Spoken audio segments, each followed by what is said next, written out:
when you sort of create a robust, healthy human, then you can tolerate more of these things. That doesn't mean you should force yourself to tolerate them, but right. In many of the people that we work with, cutting out alcohol altogether to begin with is very important, but then adding some of that back in can certainly have benefits for multiple reasons.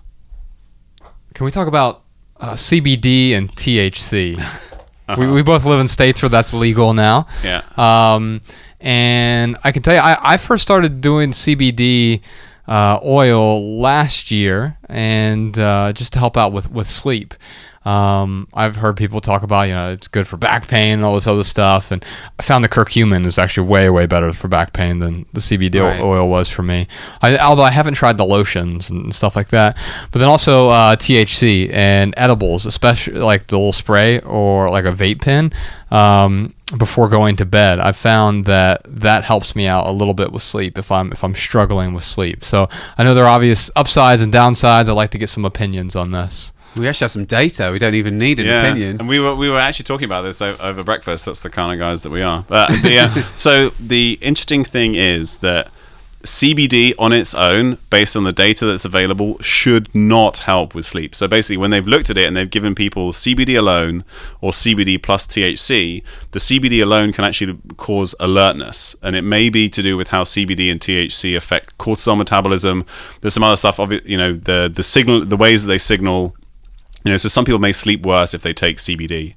But when you add THC, then people seem to sleep better. So there's a synergism there.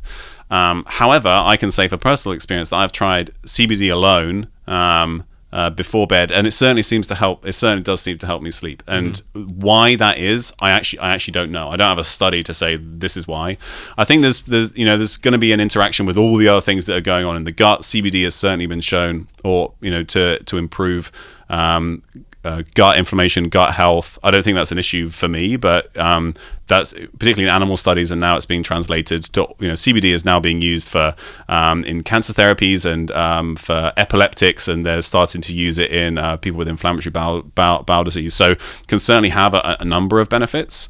I haven't tried the CBD plus THC. THC was more of a thing I did in my teenage years, but have both been shown potentially to help with sleep. The potential downsides are obviously then can interfere with cortisol metabolism and all this other stuff. So if it's not causing you benefit, then there's potential downsides for taking it. Yeah, what are the downsides? So we do think, particularly for people, heavy marijuana users, there is some risk of mental health issues.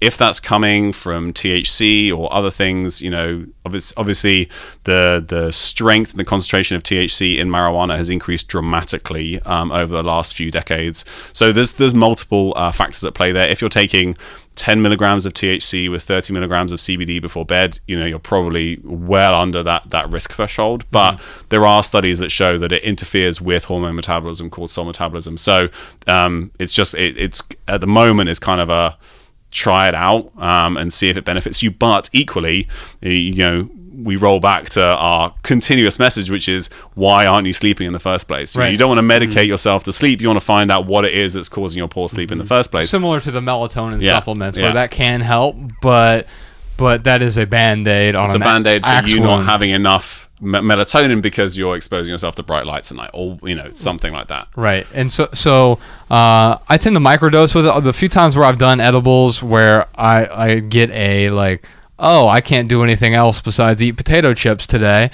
I don't like the feeling, and so I tend to avoid that. But I also have found that the mental health thing. So I have mental health problems running my family. My dad was schizophrenic.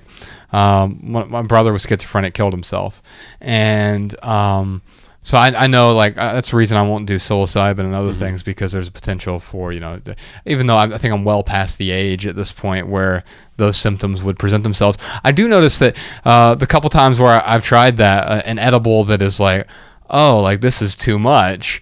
The next day, it's like the roller coaster. There, you can't have the high without the low, sort of thing. And the entire next day, I'm just like, like I should be happy right now, but I cannot be happy. I think this is a story for anything that you take to try and change the way your brain functions. What we usually say is there's no biological free lunch, right? You can't ask your brain to do something which you wouldn't normally do and then expect it to be completely normal afterwards. So nootropics are a classic example. You take these compounds that are supposed to increase brain, cognitive function, various brain functions, but it might increase function in one area, but it makes you less good in another area, and then can we expand on that? Because I'll take a nootropic. Usually, the only time I do is before a podcast. Yeah. And I know in the afternoons I have this crash. Yeah. There is a nootropic crash for me. Yeah. I thought maybe I was unique in that because I've never heard anyone else talk about it. But no, I certainly have experienced the same. And there are some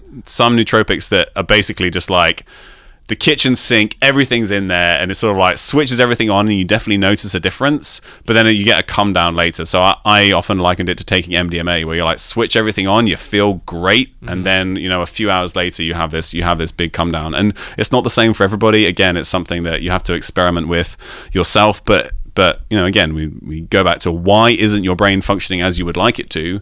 Why do you feel the need to take something to enhance your brain function? Are there other things you could be fixing, and therefore you don't need to take the nootropic in the first place? Yeah. That's always where we're going to go back to. And then if occasionally you need to try something like that, you just need to be aware that asking your body or brain to do something you wouldn't normally do, you're going to pay for it later. Yeah. I found for me the THC thing is not to a point where it's or at least that I feel there's any sort of psychoactive effect. It's like microdosing. It's like 1 or 2 milligram sort of thing.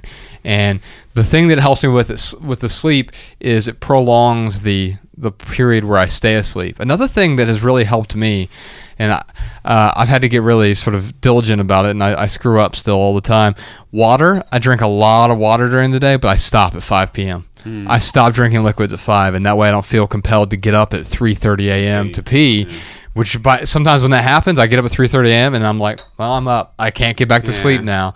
And so I found those two things for me.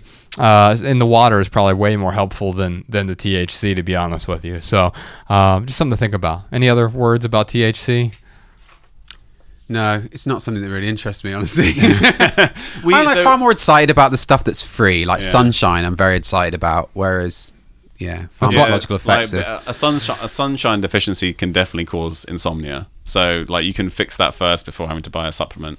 The one reason why we talk about CBD is because again it might help with people with inflamed guts, and we see a lot of those. So we know a lot of people who feel that they've benefited from taking some CBD. Yeah, and so that's an interesting thing that you brought up recently, is that maybe you have some problem that's stopping you from sleeping, and then you take another thing that makes that first problem worse, and maybe it introduces another problem, but the net effect is still positive, and so your sleep does get better. Yeah.